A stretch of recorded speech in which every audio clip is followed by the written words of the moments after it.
Hey, whoa, hey, hello, car guys, car gals.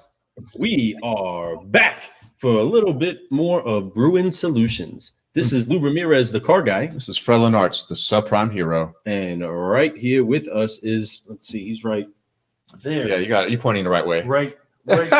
This guy right here, Mr. Russ Mann. Let's go ahead and hit that intro, folks. We'll be back.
That's right. Guys. Welcome back.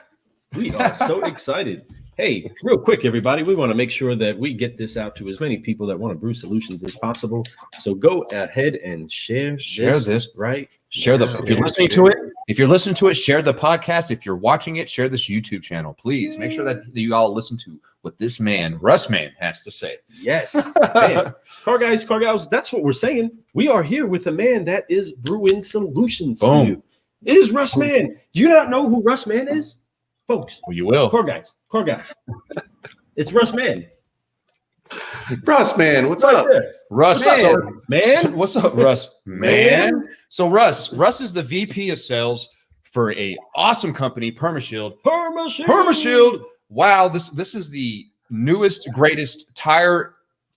We'll talk about it some more. Y'all gonna love this stuff. This guy's a longtime car guy. He didn't just work on the vendor side. He was a car guy well before that. Then he jumped onto the vendor side. So we're excited to hear his journey, how he went from beginning to the end, where he's at now. It's not the end, it's the beginning of his news journey. But we'll talk about all that. And once again, hey, you know what we got to do. Oh, we know what's up. We know what we got to do first. If we first are going to make it happen, folks, first things first. We are going to continue this culture to keep growing. And as we do so, we have to stick it with the 3 F's, folks. That's right. Now, Russ is familiar with the ways of the Car Guy Coffee Clan, and we are excited to join our forces together like the mighty ducks and fly together. Are y'all ready? On 3, car guys and car gals, join with me as we forgive, focus, fly. 1, 2, 3. Forgive, focus, fly. Hey, that's right. Let's brew, folks. Let's get ready for this 5-liner, folks, because man, Russ is definitely bubbling over with some good information. I know it. All right, Russ. So we ask these 5 questions to everybody that comes on the show. Now, the questions may differ, but the first one is always the same. What is your why? What motivates you every single day to get up and do what you do and do that extra step to make it better? Yeah. So really, what gets me up every day is the ability to help other people become successful.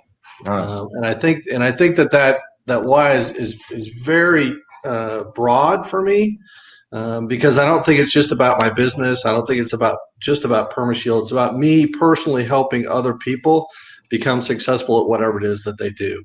It's absolutely why I get up in the morning. I could feel it when I was a kid. Like, wow, I really felt great to be able to assist someone else to be successful, teach someone else to play ball a little bit better or differently or in another way that they might not have thought of. That's absolutely the thing that gets me up every day is trying to figure out ways that I can help other people become successful. Because I know if I'm kind and I help others, those things will come back to me. And I really do believe that, and I have faith in that. That's me. That's why I do what I do. Absolutely. And that's a great reason to do what you do. When you say that you're trying to help people grow and stuff, you're absolutely doing that right now. And I know that what your purpose is much more than just what you're doing right now. And you're going to see that as you do this more and more, and you're going to touch more people using social media, using whatever you need to, whatever it takes for you to be able to build your current brand that you're working for, but also your personal brand, because you have a personal brand. And that's one of the reasons why I wanted to bring you on the show, is that you're starting to stick out, not like a sore thumb, but like a perfect thumb. You know what I mean? Like a good thumb. People are starting to notice you. And I see it on social media, and I think you see it yourself. And I think you're noticing, hey, this stuff does work. And man, we applaud you. I'll tell you this. I had a conversation with my father-in-law. Now, he's a retired military member. He's got MS, but he's a mechanic. He always fixed every car he ever had. He likes to build, but because he has MS, it's kind of slowed him down quite a bit. But I was over there helping him out with some stuff at the house. You know, he just had a new barn built out and all this stuff. So I'm out here helping him out. And then I said, yeah, I have to redo this interview with Russ. And he was like, oh, okay, cool. You know, I said, well, he works for Perma Shield. He goes, I've heard of Perma Shield. He knows exactly who you guys are. So I could tell, and that's crazy. All the way here in Kentucky, you know, a guy who he's not in the car business, but he is all about new products. He's all about things that can make something better. And he's already heard about you guys without even hearing it from me. So that's pretty neat. The reach is out there. So just remember, just keep doing it. It's just the reach is going to get better. So I'm excited about that for you. Lou, you know, you want to touch on that at all? You know, I mean, the type of people that we want to brew with are the people that are genuine about helping somebody with what it is that they have, whatever the product is, whatever the process, whatever the book, that it actually brings a way to help somebody with an actual problem. Well, I mean, we'll speak more on it. We got a lot more brewing to do, but if there's anything that Russ Mann makes sure that he is part of, it's a solution that is bringing value, true, measurable value. And it's something that we're excited about and very motivated to try to find out how to make sure we implement it inside of our store in our neck of the woods, because we want to make sure to be a champion of his brand, not just here on the show, folks, but on the tires of our customers as well. Absolutely. It's something that it's a duty for you to try to always give your customer the best product. It's your duty to always present that to your people and explain that to friends and family even. Hey, look, this is a superior product that can really benefit you. I mean, obviously I've seen the videos and we'll talk about that some more, man. That was really great testimonial. I love the way you did that. And we'll get into that some more. I'm glad we kind of get to do this now. So we're going to get into the second question. The same second question asked before. What did you do before you got into auto biz, my friend? So before I got in the car business, I was I just got married. I had young kids and stuff. So I did insurance and stockbroking. So I moved to Utah, and I was actually born in Taiwan. I moved to Colorado when my father was in the Army, Vietnam. And so we moved to Colorado. That's where we were stationed until I was about 3 years old. And then he retired. So I was really lucky in the fact that I grew up in the same house, the same people. I mean, we went through kindergarten all the way through high school with that I still have friends with today.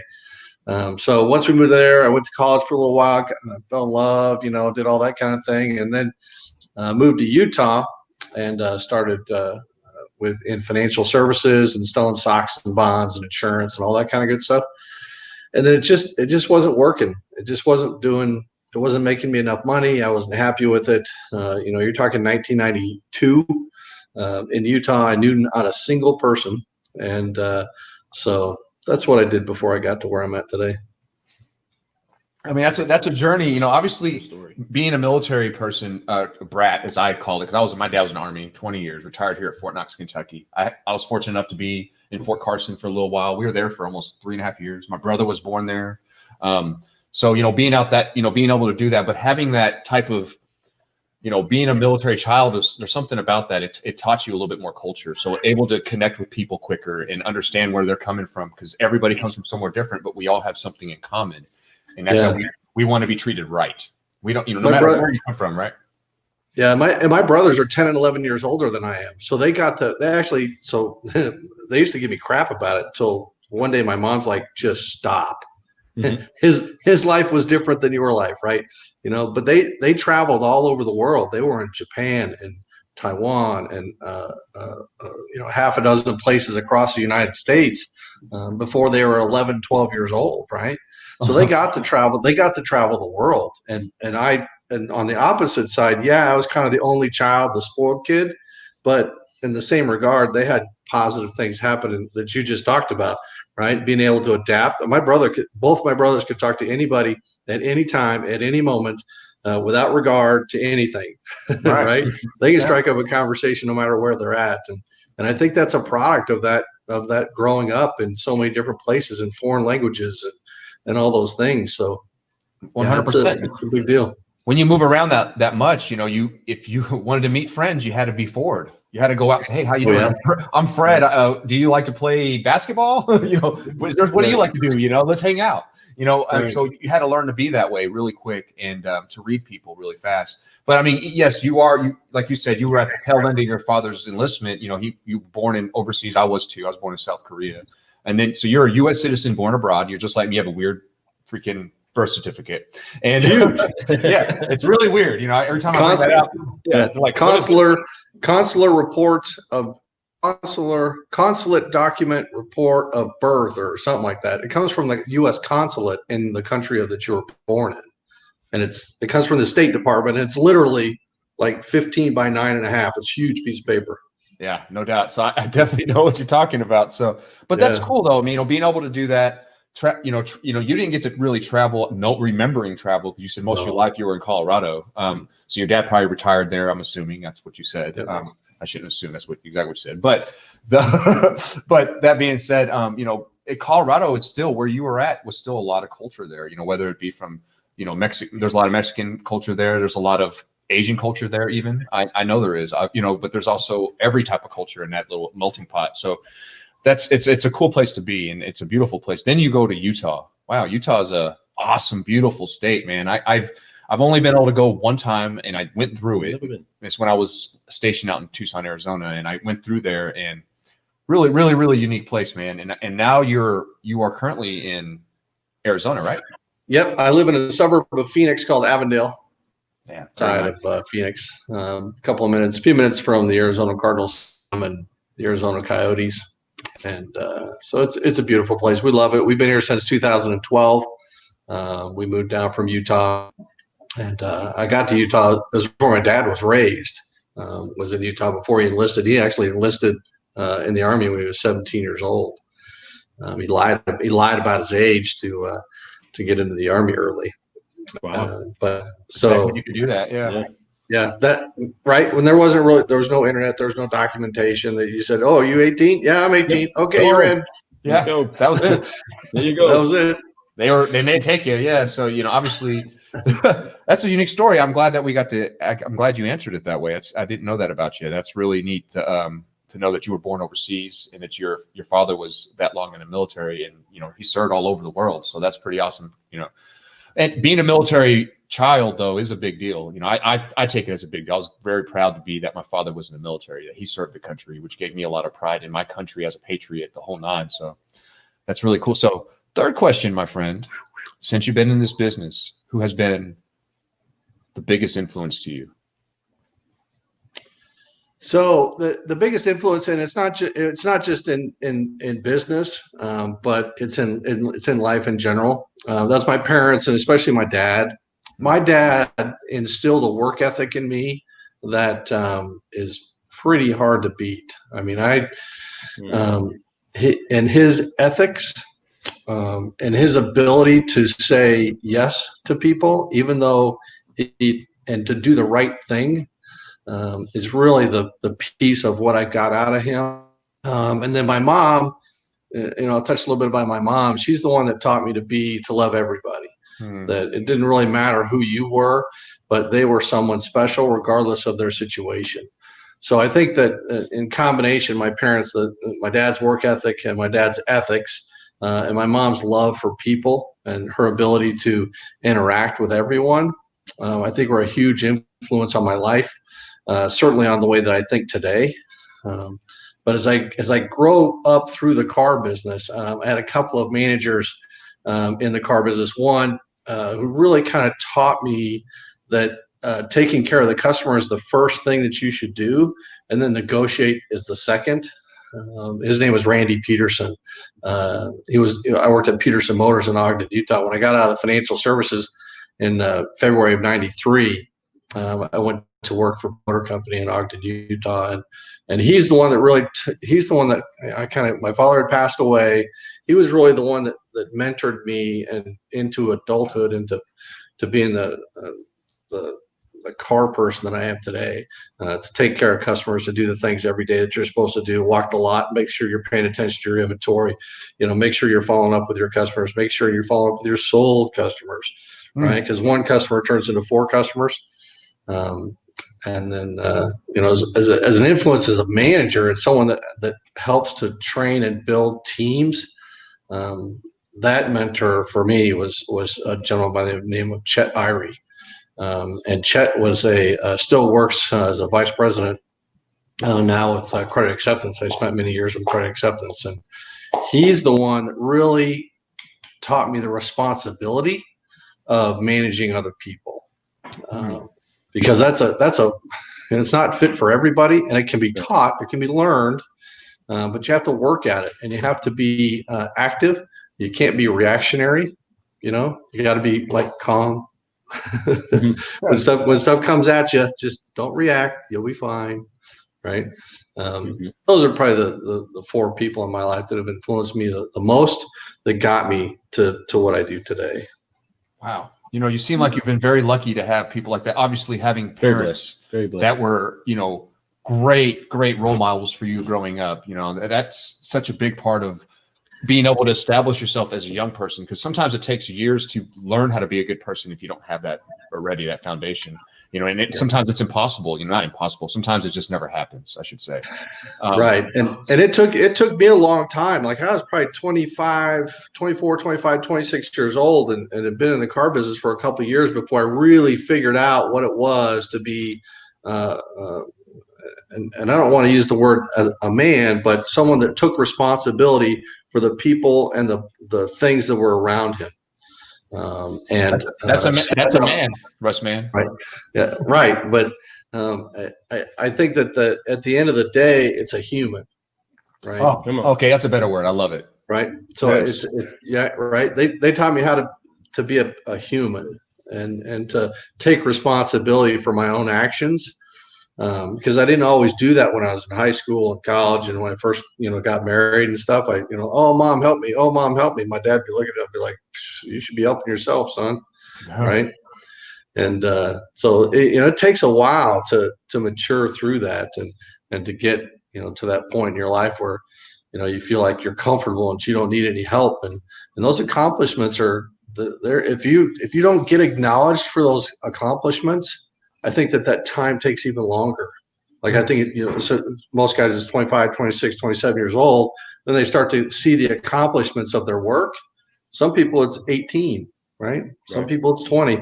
For me, it was about 24, 25 years old before I finally realized, wow, I could do this. I can make money, and I can be responsible. And I mean, the light bulb finally clicked, right? So I feel pretty fortunate to have been in that spot in the first place, to even realize and understand, what that was like and what I was going through at the time. And I credit my mom really for helping me to understand that. That's awesome. And that's I mean, a process that you have to go through in a constant spot of being able to receive and then be able to release what it is that you have. So being able to take in lessons, take in leadership, take in mentorship, take in correction, take in literally manning up, is something that you were able to take, then utilize. And we usually don't find the importance of some of our lessons that we've received from our mentors or parents or teachers, leaders. We don't really even get that lesson yet until we're trying to give it. You know what I mean? We don't even really get it to click all the way until we see it come alive after we teach it to someone else. And that's something that you're blessed to be able to have, is great people that were pouring into you, and being the solutionary that you are, pouring that back out.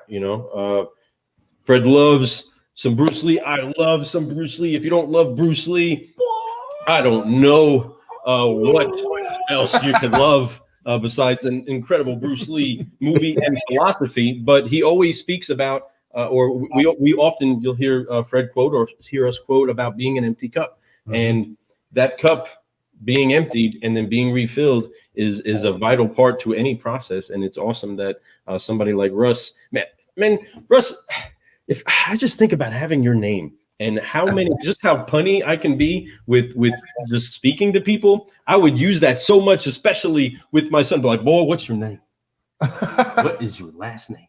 Oh, you better I'm a man. You know what I mean? You are a man. You better man up, boy. You know what I mean? I can feel that. The shirts would be cool to say "man up," man. Yeah, so it's my name. Man, is that would name. be? Hey, that's your show. Yeah. If you ever decide you want to do a podcast, I got your back, and I will help you out. It's called Man Up. Man Up. I would love that. I'd be a guest on that show. I would love that show all day. That's the show. Hey,